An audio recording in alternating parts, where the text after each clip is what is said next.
Y'all like to be in everybody's business, want to be in everything but a cash.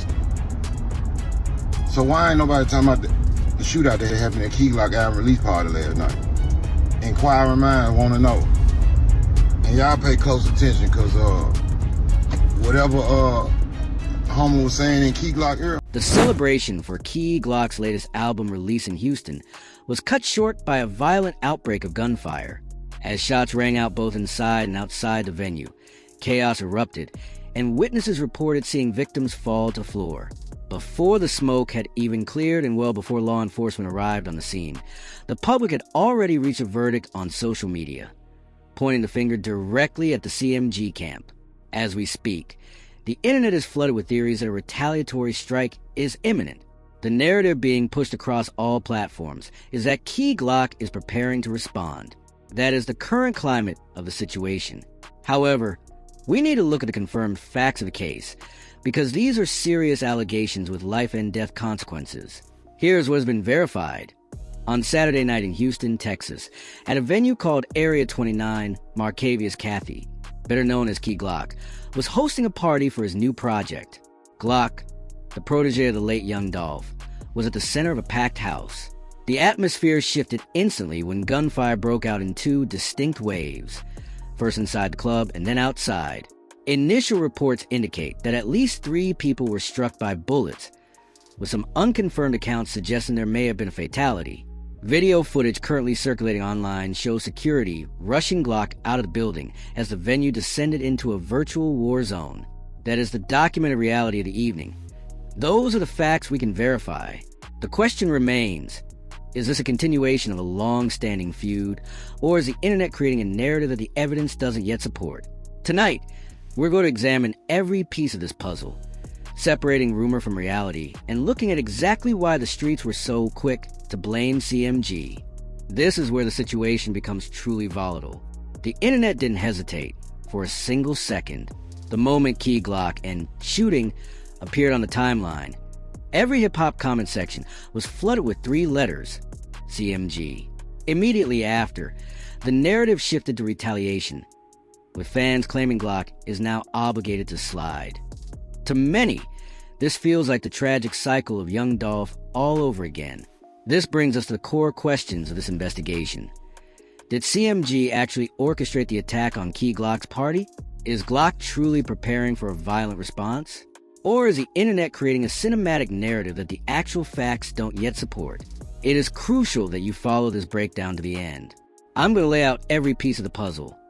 What is confirmed, what is rumor, and what the public believes, so you can judge the situation for yourself. To understand why the internet blamed CMG within seconds of the first shot, we have to look at the history. This didn't start on a Saturday night in Houston. This conflict has been simmering for over a decade. To understand the present, we have to set the scene in Memphis. You have 2 powerful factions that have been at odds longer than some of you have even been listening to rap. On one side, you have Paper Route Empire, PRE, the house that young Dolph built. Dolph famously created his empire from the ground up. No major labels, no high-profile cosigns, just independent hustle and authentic music. Under his mentorship was his cousin and protege, Key Glock. Dolph didn't just sign Glock, he made him a star. They were an inseparable duo, often referred to as Dumb and Dumber. On the opposing side is CMG Collective Music Group, founded by Yo Gotti. Gotti is a Memphis veteran who first achieved massive commercial success, building an empire and signing top-tier talent. And standing right beside Gotti throughout that rise was his brother, Anthony Mims, known to the streets as Big Juke. The public knew him as Big Juke. To understand the gravity of the current situation, we have to look at how this feud actually ignited. The tension dates back to 2014, when young Dolph publicly revealed that he had turned down an offer to sign with Yo Gotti's CMG imprint. In the high-stakes world of the rap industry and the streets, a public rejection like that can fester for years. What followed was a decade of friction. It began with diss records and subliminal shots traded between the 2 camps. For a long time, the conflict was confined to the petty arguments and lyrical jabs. But eventually, the hostility moved beyond the recording booth. In November 2021, the conflict turned fatal. Young Dolph walked into Makeda's Homemade Cookies, a local shop in Memphis he had patronized since childhood. While buying cookies for his mother, he was gunned down in broad daylight. The tragedy brought Memphis and the entire hip-hop culture to a standstill. Dolph wasn't just a successful artist. He was a symbol of independent success and local pride. This is where the connection to the Houston shooting becomes clear. Years later, during a high-profile trial, Shelby County prosecutors alleged in open court that Big Juke, Yo Gotti's brother, had placed a $100,000 bounty on young Dolph's life. One of the men who confessed to the killing testified that he participated specifically for that payout. This marked the first time law enforcement officially framed Dolph's murder within the context of an ongoing war between CMG and Paper Route Empire. To be fair and objective, we must remember that this remains a prosecution theory based on testimony from individuals facing their own criminal charges. However, these aren't just internet rumors or YouTube gossip. These are official court transcripts and legal records. The history is documented, which is exactly why the internet is reacting so strongly today. Those are official transcripts. But the cycle of violence didn't stop there. It went even deeper. In January 2024, Big Juke, the man prosecutors alleged ordered the hit on Dolph, shot and killed himself while leaving a funeral repast in Memphis. With the brother of the CMG founder dead in the street, the world immediately began speculating that this was a retaliatory get back. Now you can see why. When Key Glock's party was shot up in Houston, the internet pointed at CMG within seconds. This isn't a case of strangers connecting random dots. This is a public that has spent a decade watching a bloody war claim the lives of both young Dolph and Big Juke. When shots are fired at the party of Dolph's protege, the public doesn't ask who. They assume they already have the answer. However, there's a massive difference between a popular assumption and a proven fact, and that distinction is vital. To understand the full scope, we have to look at Key Glock's trajectory following Dolph's passing. Many expected Glock to fold under the pressure, go quiet, or disappear from the industry entirely. Instead, he did the opposite. He channeled his grief into his work, releasing Glaucoma 2 and Glaucoma 2 Deluxe, proving he could carry the Paper Route Empire legacy on his own shoulders. Throughout this period, Glock maintained a specific professional timing. He avoided the tit-for-tat social media feuding and focused on the music, honoring his cousin's legacy through records like Proud, where he spoke candidly about his loss. Yet, the tension between the two camps remained palpable. Earlier this year, long before the events in Houston, viral clips and rumors began to circulate. Some claimed Key Glock and Yo Gotti were on the verge of squashing the beef, while others argued that peace was impossible. The consensus among many was clear. You can't squash anything after 2 funerals. The history was already written in blood, setting the stage for the chaos that would eventually erupt in Houston. The internet couldn't even reach a consensus on whether peace was a possibility. Then, things took a turn for bizarre. Back in May, months before the Houston incident's fabricated story began circulating, claiming Key Glock had been shot and killed in South Memphis. A YouTube video garnered over 30,000 views, alleging that the same group responsible for Dolph's death had targeted Glock. The rumor spread like wildfire across Facebook, X, and Reddit, sending fans into a state of panic. It turned out to be a complete hoax. Glock was perfectly fine, even posting on his Instagram stories to promote new music just hours before the rumors surfaced. There was no police report and no statement from his family because nothing had happened. But consider why that hoax gained such immediate traction. Why were so many people ready to believe Key Glock had been murdered exactly like his cousin without a single shred of evidence? It's because the public has already written a tragic ending for him in their minds. They are conditioned to expect the next chapter of this story to be written in blood. That is the volatile climate surrounding this entire situation. The culture was already primed on edge and anticipating a violent development involving Key Glock and the CMG feud. The kindling had been stacking up for years. Everyone was simply waiting for a spark. That spark arrived in Houston. On Saturday night at Area 29, a prominent Houston venue, Key Glock arrived to celebrate his latest project. By all accounts, the building was at capacity. It was intended to be a night of celebration of man being honored for his professional success. However, the evening took a dark turn. According to preliminary reports, a verbal altercation escalated into a shootout. The detail that truly unsettled the public was the scope of the violence.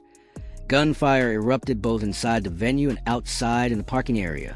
This suggests that this wasn't just an isolated incident of a single person panicking. It was a coordinated and chaotic scene that moved through the crowd. The scale of the violence suggests a situation with significant movement. Early reports indicated that 3 individuals were struck by gunfire, with some accounts going as far as to claim there were fatalities.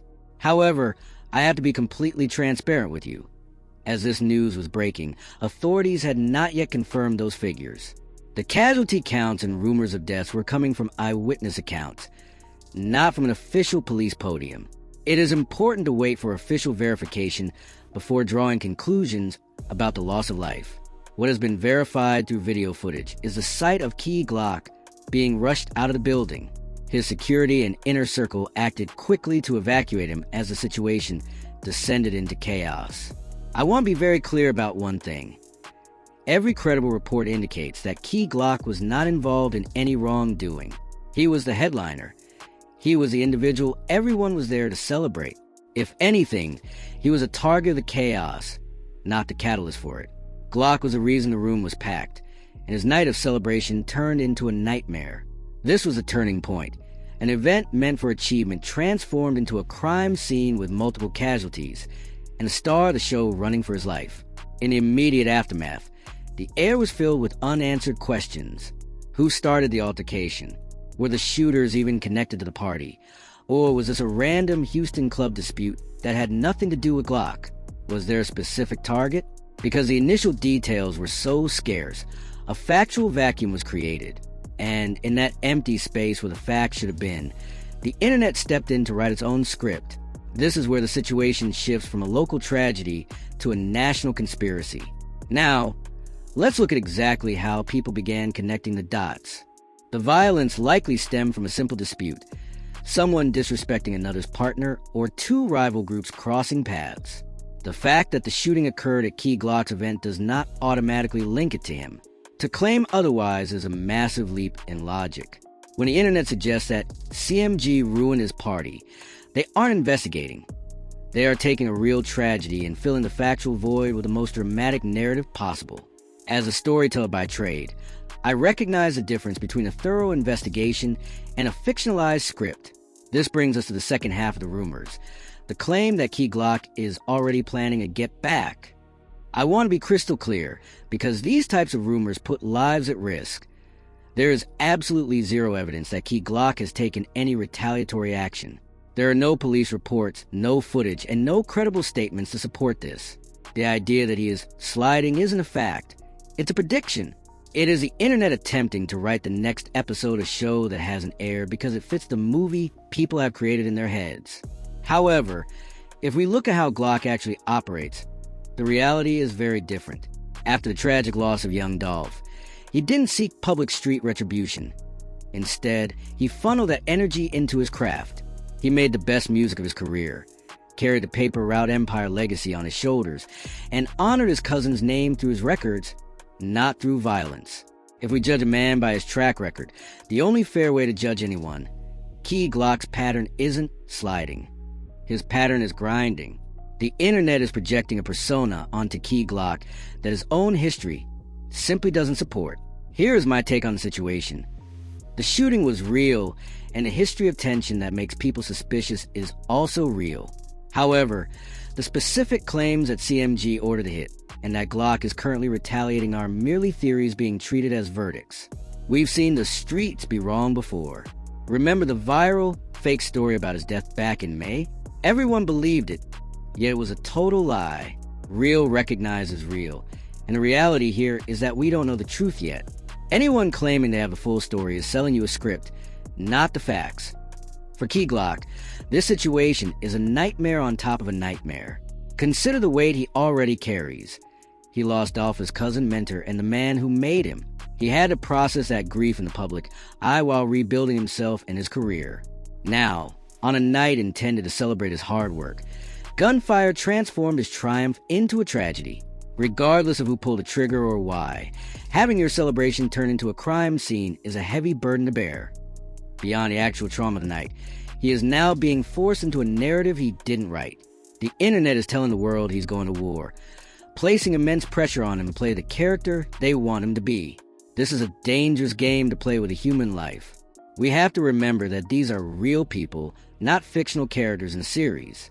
When fans say he has to slide, they aren't just gossiping, they are applying pressure to a real man to take actions that could cost him his life or his freedom.